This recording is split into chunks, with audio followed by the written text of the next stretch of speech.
Pareho ng kasong kinakaharap ang mga senador na dawit sa pork barrel scam. Pero gusto ng mga abogado ni Senador Juan Ponce Enrile na maiba ang pagtrato sa kanya ng Sandigan Bayan. Kinumpirma nila, hihiling sa korte ng house o hospital arrest si Enrile sakaling ibasura ang kanilang motion para makapagpiyansa at tuluyang ipaaresto ang senador. Nakatutok si Jamsi Santos.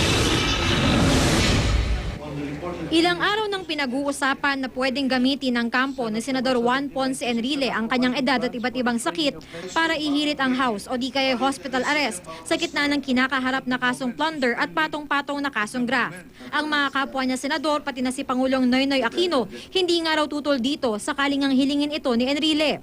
Ngayong araw, kinumpirma ng kanyang abogado na hihilingin nila sa Sandigan Bayan ang house o hospital arrest sakaling ipaaresto si Enrile ng korte at ibasura ang hiling niyang makapagpiyansa siya. He requires a medical attendant, no? Or companion practically 24 hours a day.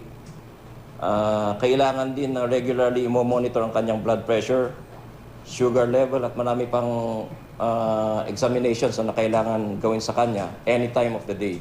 So I don't think mayroong facilities, no, doon sa Camp Crame that would attend to his needs. Ayon sa medical certificate na bahagi ng kanyang motion na ipinasa sa Sandigan Bayan kamakailan, kabilang sa kanyang mga sakit ay diabetes mellitus, essential hypertension, iba't ibang problema sa puso, macular degeneration o sakit sa mata na pwedeng magresulta sa pagkabulag at iba pang sakit.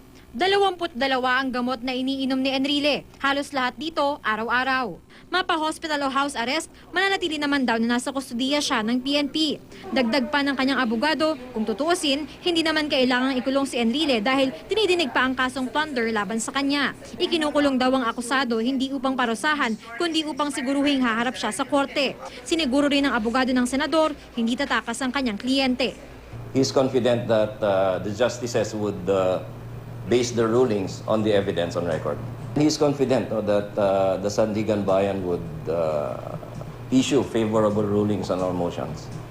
Ang Philippine National Police naman susundin anuman ang iutos ng korte.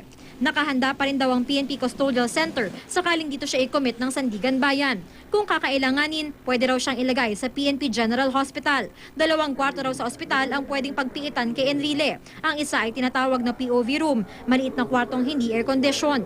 Pwede rin naman daw yung isa sa 12 specialty rooms ng ospital na lahat daw ay air-condition. Yes, we're ready. Very ready, especially for basic medical needs. May 2 rooms eh. Jamsi Sante, Nakatutok, 24 Oras.